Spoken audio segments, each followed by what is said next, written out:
de su campaña hizo los acuerdos políticos, y estándose presidente de la República, las fuerzas empresariales y calles al frente de estos grupos que tenían el poder en México se preocuparon mucho de todos estos movimientos y las huelgas que se venían.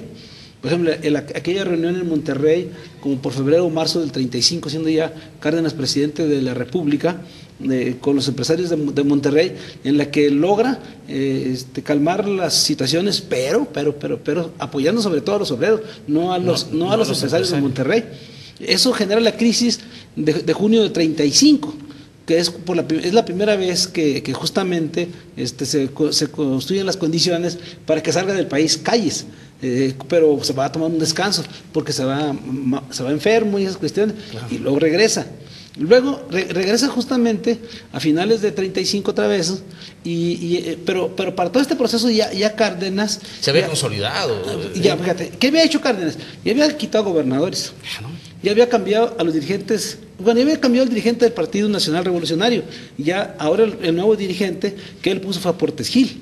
Emilio Portes Gil. Entonces él se hizo del partido, se hizo de los gobernadores, se hizo de las cámaras, se hizo de los sindicatos, se hizo de las organizaciones sociales campesinas, ¿sí? Y además hasta de la simpatía del Partido Comunista. Claro, coincidió en esas épocas, más o menos en julio de 35 también, la reunión de la Internacional Comunista en Rusia, que pues justamente, fíjense, el 20 de noviembre del 35, a 25 años de la Revolución Mexicana, fue aquel mitin muy importante en donde coincidieron, por un lado, las fuerzas, pudiéramos decir, oficialistas, obreristas, con las fuerzas socialistas y comunistas obreristas en aquel mitin en el Palacio Nacional. Les digo, por el Zócalo. Entonces, todo este tipo de cuestiones, van construyendo la fuerza que muy hábil, ¿no? Muy hábil, Cárdenas, sí. Si no lo hubiera podido. El periodista que entrevista a Cárdenas en campaña, después declara que él creía que Cárdenas no iba a tener capacidad para hacer todo esto, y se da por sorprendido.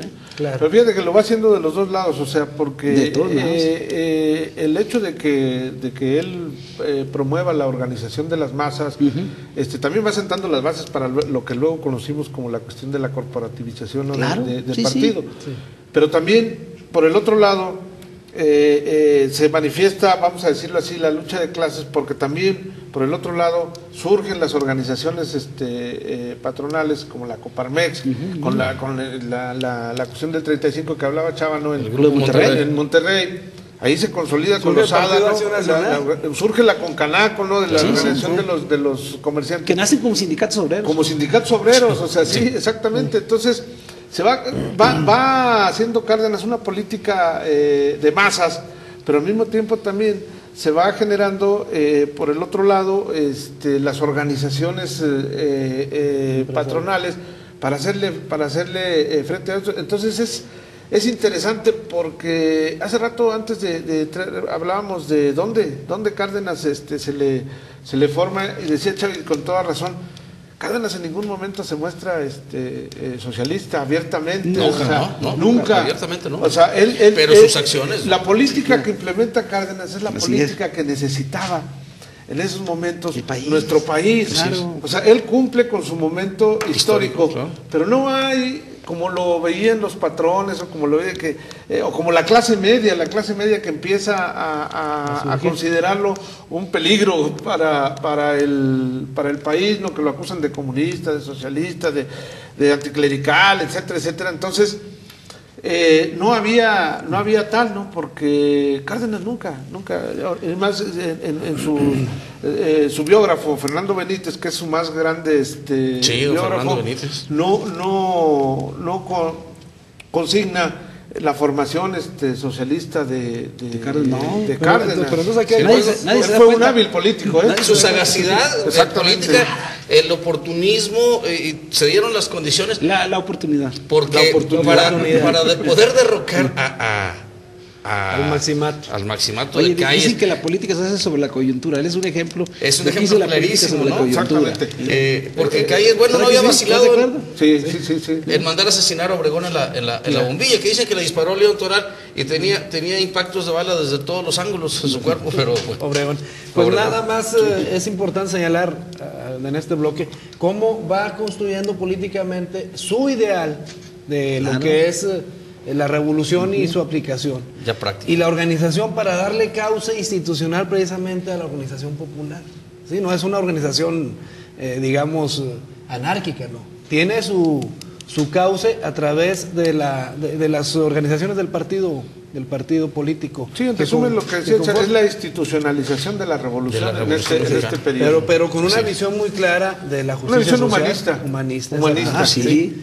Muy bien, fundamentalmente. pues fundamentalmente vamos a unos mensajes, regresamos con ustedes, el tema es interesante en estos tiempos, como han señalado nuestros invitados, Alfredo, en estos tiempos de una necesidad de retomar la soberanía nacional y aquellos valores nacionalistas que nos dan identidad y que nos permiten pensar en el futuro. Entonces, regrese con nosotros, volvemos después de estos mensajes a un Movida en nuestra realidad.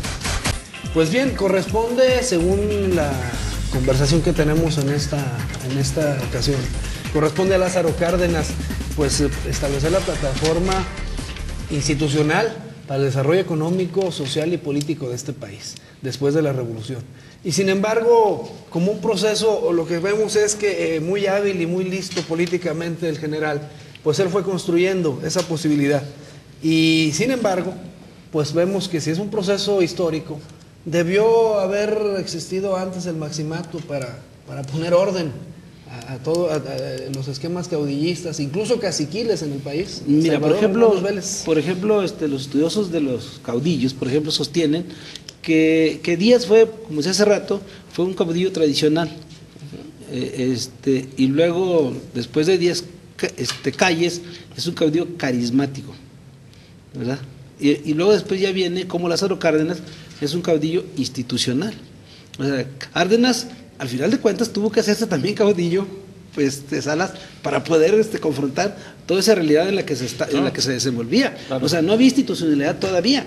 Él la tuvo que ir construyendo justamente a raíz de que fue construyendo toda esta gran fuerza. Venustiano Carranza, no solamente Venustiano Carranza, sino los constituyentes del 17 habían sentado las bases le había dado jurídicas. El marco legal que requeríamos. Y Calles dejó también dos cosas muy importantes. O sea, Calles, primero, minó el poder de la iglesia, muy claramente, sí. Y Calles también minó, por lo tanto, el poder del ejército. Porque al ejército lo metió por la vía institucional. Que ahí estaban los caciques del país, en las filas del ejército, ¿no? Y eso es lo que es importante. Es decir, sin ese antecedente con el que llegó Cárdenas y sin que la iglesia no tuviera la fuerza, porque la fuerza fue minada, que por eso reaccionó con la lucha cristera, sí. Y fueron derrotados. Sin ese antecedente de haber disminuido el poder de la iglesia y el poder del ejército, los dos bastiones anteriores a la revolución, se le hubiera complicado entonces se le hubiera complicado mucho a Cárdenas. Sí. O sea, Cárdenas realmente ahora tenía que enfrentarse al caudillo con toda la fuerza que tenía, no solamente en el gobierno y en el partido y en las instituciones y algo del ejército, en los gobernadores, en las cámaras, es decir, todo lo que, y en las propias organizaciones empresariales. Entonces, o sea, cuando justamente sucede todas estas cosas y Cárdenas va ganando los controles, va teniendo la fuerza para lo que viene, para el reparto agrario, la expropiación petrolera y todo lo que viene. Le permite, arquitecto, un planteamiento, le permite a Lázaro Cárdenas tomar las decisiones sobre las nacionalizaciones, sobre todo Pemex y ferrocarriles, pero hay que señalar algo. No es que sea excusa, pero la nacionalización del petróleo, aunque ya estaba en el planteamiento, inicia como un movimiento obrero, con demandas de justicia laboral. Claro. Entonces ahí, sí, como dicen ustedes, el movimiento obrero organizado sostiene la decisión política. Además tenía que haber una base social sobre la cual se sostuvieran estas demandas. Mira, el espíritu nacionalista de la Revolución Mexicana y plasmado en el marco jurídico político de que hablaba Salvador en la Constitución de 1917 hacía necesaria también un soporte de base social, como lo ha hecho necesario en todos los regímenes emanados de una revolución, ¿no? tiene que tener una base social de apoyo, pero aquí más que nada era la institucionalización de estas fuerzas que sirvieran de soporte y de apoyo para las medidas nacionalistas, que se hacía también necesario que se tomaran para consolidar el sistema mexicano, tendiente hacia la institucionalización. Arquitecto, ¿no? Pero Salvador, a pesar de las condiciones internas de nuestro país, que tú estás describiendo perfectamente, debemos de tomar en cuenta la situación internacional, la coyuntura de la guerra. Que la supo aprovechar. Que la supo aprovechar a la perfección el general Cárdenas. Mira, la crisis, la guerra. La guerra de Rusia fue precisamente producto de la coyuntura de la Primera Guerra Mundial. Si no hubiera habido eso, y entonces los aliados rusos le podrían haber apoyado al zar y no hubieran ganado las fuerzas bolcheviques. Así es. O sea, la guerra china justamente es porque la Segunda Guerra Mundial los alemanes justamente, los japoneses que estaban invadiendo China